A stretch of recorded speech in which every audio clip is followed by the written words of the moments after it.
Hello बच्चों, आप कैसे हैं? I am chemistry teacher from chemistry point. आज एक और वीडियो लेकर आए हैं 11th क्लास की ऑर्गेनिक केमिस्ट्री की, जिसमें हम पढ़ने वाले हैं homolytic fusion and heterolytic fusion. चलिए स्टार्ट करते हैं। और देखिए टॉपिक क्या है, basic concept in the mechanism of organic compound. Organic reaction के हम क्या करेंगे, बेसिक मैकेनिज्म के बारे में क्या करेंगे, जानेंगे। तो देखिए ध्यान से, हम मैकेनिज्म ऑफ ऑर्गेनिक रिएक्शन क्या है समझिए। in the in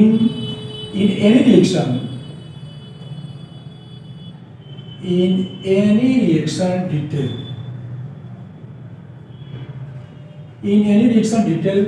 information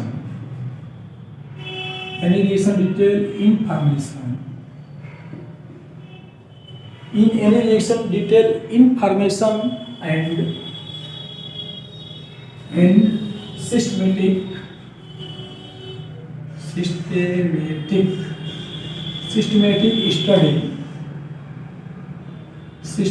study of movement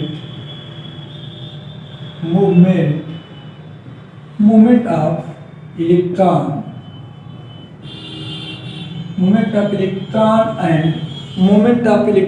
and the mechanism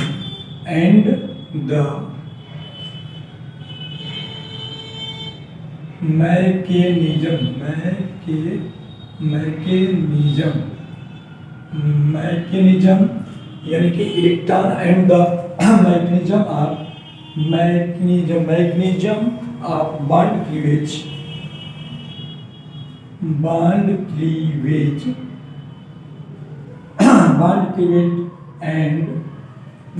cleavage and bond formation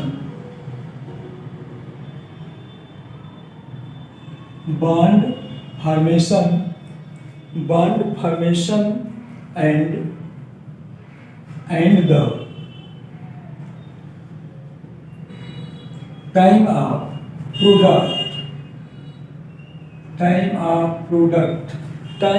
product formation is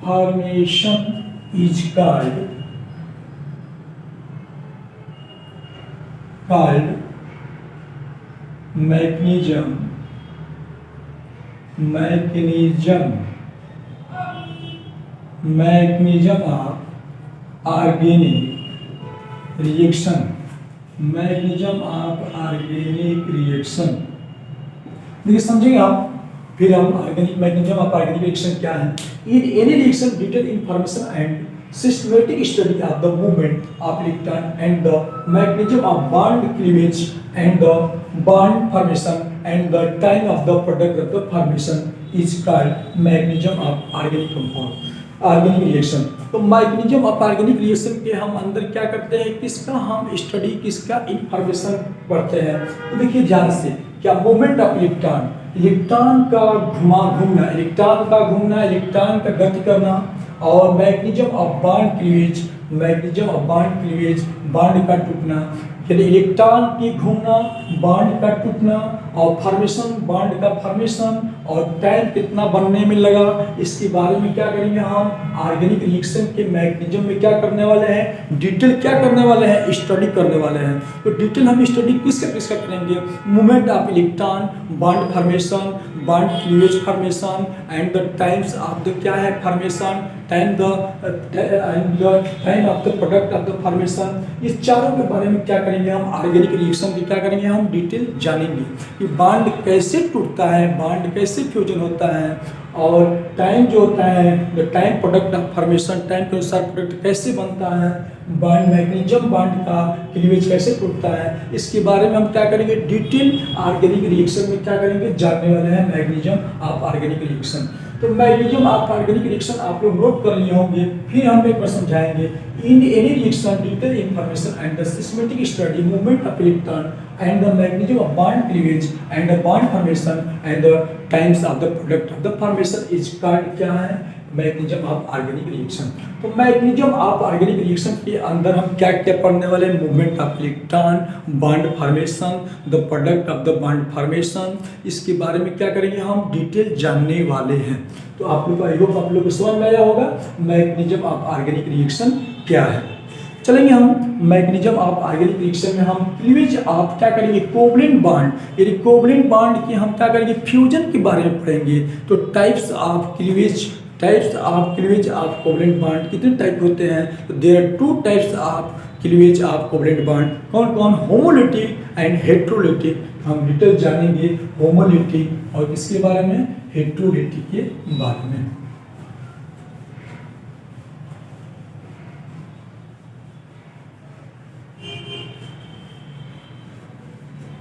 तो चलेंगे हम होमोलिटिक क्या है, तो देखिए हेडिंग लिखेंगे हम होमोलिटिक फ्यूजन।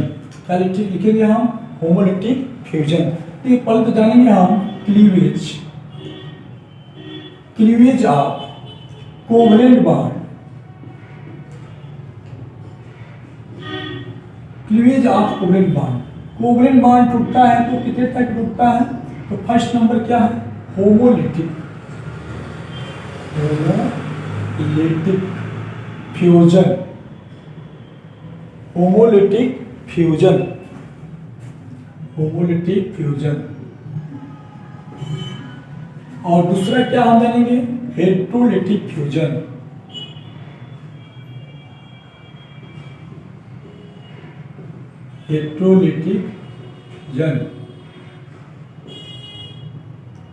देखिए दोनों के बारे में हम डिटेल जानेंगे। क्लीवेज ऑफ कोवलेंट बॉन्ड कितने टाइप के होते हैं, दो टाइप के, to types of cleavage of covalent bond, homolytic और क्या है, हेट्रोलिटिक। अब हम जानेंगे होमोलिटिक के बारे में कि होमोलिटिक क्या होता है।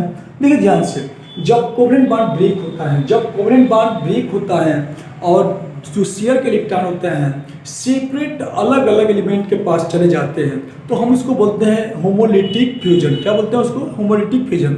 होमोलिटिक फ्यूजन क्या है, जैसे फॉर एग्जांपल देखिए जैसे ए है और बी है और दोनों ए बी जो है यानी कोवलेंट बॉन्ड से क्या है, शेयर है, दोनों ए बी क्या है, कोवलेंट बॉन्ड से बंधा है और दोनों होमोलिटिक फ्यूजन के बाद क्या होता है, एक इलेक्ट्रॉन ए के पास चला गया, एक इलेक्ट्रॉन बी के पास चला गया, सेपरेट बढ़ जाता है, हम इसको बोलते हैं होमोलिटिक, क्या बोलते हैं, फ्यूजन।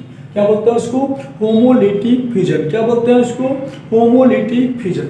देखो और एग्जांपल है जैसे Cl2, तो Cl2 में दो है क्लोरीन, Cl है, ये दोनों इलेक्ट्रॉन जो होते हैं टूटने के बाद एक Cl के पास इधर लेफ्ट में एक राइट में चला गया, जैसे H मतलब हाइड्रोजन के दोनों इलेक्ट्रॉन क्या होते हैं टूटने के बाद एक H के पास, फिर क्या है, H के पास चला गया। देखो ध्यान से फिर समझेगा होमोलिटिक फ्यूजन क्या है। कोवलेंट बॉन्ड ब्रेक होने के बाद जितनी इलेक्ट्रॉन है बराबर सेपरेट एलिमेंट के पास चला जाता है इलेक्ट्रॉन, तो हम उसको बोलते हैं होमोलिटिक फ्यूजन। जैसे दोनों ए बी है, दोनों कोवलेंट बॉन्ड बना है, टूटने के बाद कहाँ चला गया, एक ए के पास, एक कहाँ चला गया, बी के पास। क्लोरीन सिमिलरली एकदम, क्लोरीन में क्या है, दो इलेक्ट्रॉन है कोवलेंट बॉन्ड, एक इलेक्ट्रॉन शेयर इलेक्ट्रॉन कहाँ चला गया, इस एलिमेंट पर, एक उस एलिमेंट पर, तो हो जाएगा होमोलिटिक फ्यूजन। जैसे हाइड्रोजन के भी दो इलेक्ट्रॉन है, दोनों को एक इलेक्ट्रॉन कहाँ चला गया, यानी कि टूटने के बाद, क्लीवेज होने के बाद बॉन्डेज कहाँ चला गया, एक इलेक्ट्रॉन बट गया, इसको हम बोलेंगे होमोलिटिक फ्यूजन। क्या बोलेंगे, होमोलिटिक फ्यूजन। अब चलेंगे हम हेट्रोलिटिक फ्यूजन समझेंगे, और हेट्रोलिटिक फ्यूजन क्या है। देखिए हेट्रोलिटिक फ्यूजन आप लोग हेडिंग डाल लिए होंगे,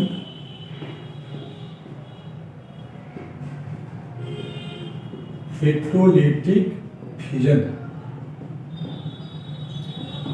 समझेंगे हम। हेट्रोलिटिक फ्यूजन क्या है, देखिए अगर मान लो कि ए इलेक्ट्रॉन, ए और बी एलिमेंट दो हैं, दोनों कोवलेंट बॉन्ड से बंधा है और ये टूटा, और टूटने के बाद देखो ध्यान से, जैसे दोनों इलेक्ट्रॉन ए के पास रह गया, दोनों इलेक्ट्रॉन किसके पास रह गया, ए के पास, ये बी वाला से एक इलेक्ट्रॉन ले लिया तो लेगा तो निगेटिव होगा, यहाँ पर क्या होगा, पॉजिटिव। अगर मान लो कि बी है, यहाँ हो गया निगेटिव, बी के पास चला गया तो ए पर क्या होगा, प्लस, ए पर क्या होगा, प्लस। याद रहेगा बात, ए पर क्या होगा, प्लस। ये देखो ध्यान से, B is more electronegative than A। इसमें क्या होगा, देखो ध्यान से, इसमें क्या होगा, इसमें होगा ए इज मोर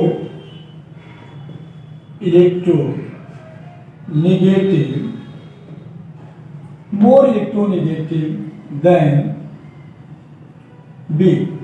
देखो ध्यान से, इसमें एक के पास इलेक्ट्रॉन एक बी वाला चला गया तो अधिक इलेक्ट्रोनेगेटिव हो गया, इसमें बी के पास चला गया तो अधिक नेगेटिव हो गया। तो हेटेरोलिटिक फ्यूजन क्या है समझेंगे बात। जब कोवलेंट बॉन्ड को ब्रेक करते हैं और दोनों शेयर के इलेक्ट्रॉन किसी एक ही के पास चला जाता है तो हम उसको बोलते हैं हेटेरोलिटिक फ्यूजन। क्या बोलते हैं? Heterolytic fusion. देखिए दो इलेक्ट्रॉन है, कोवलेंट बॉन्ड से बना है दो एलिमेंट, और दोनों इलेक्ट्रॉन कहाँ चले गए, एक ए के पास चला गया, एक बार बी के पास। तो ए के पास जाएगा तो A is more electronegative than B हो जाएगा, बी के पास जाएगा तो B is more electronegative than क्या हो जाएगा, ए। अब देखो ध्यान से, होमोलिटिक हेटेरोलिटिक दोनों समझ में आया होगा। अब हम चलेंगे आगे, फ्री रेडिकल क्या है। फ्री रेडिकल के बारे में हम जानेंगे कि फ्री रेडिकल क्या है।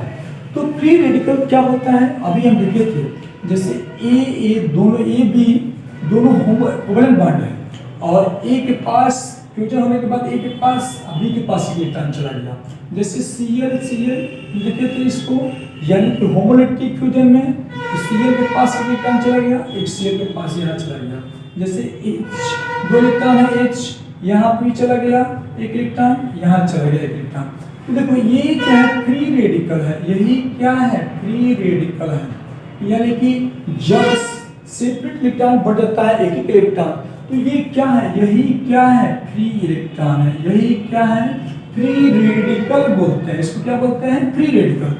जब कोवलेंट बॉन्ड ब्रेक होने के बाद दोनों इलेक्ट्रॉन सेपरेट एलिमेंट के पास चला जाता है और एक ही इलेक्ट्रॉन हो जाता है तो उसको हम बोलते हैं फ्री रेडिकल। क्या बोलते हैं उसको? Free radical. आई होप आप लोगों को समझ में आया होगा, वीडियो अच्छा लगा होगा। चैनल पर पहली बार होंगे सब्सक्राइब लाइक से जरूर कीजिएगा। जय हिंद जय भारत।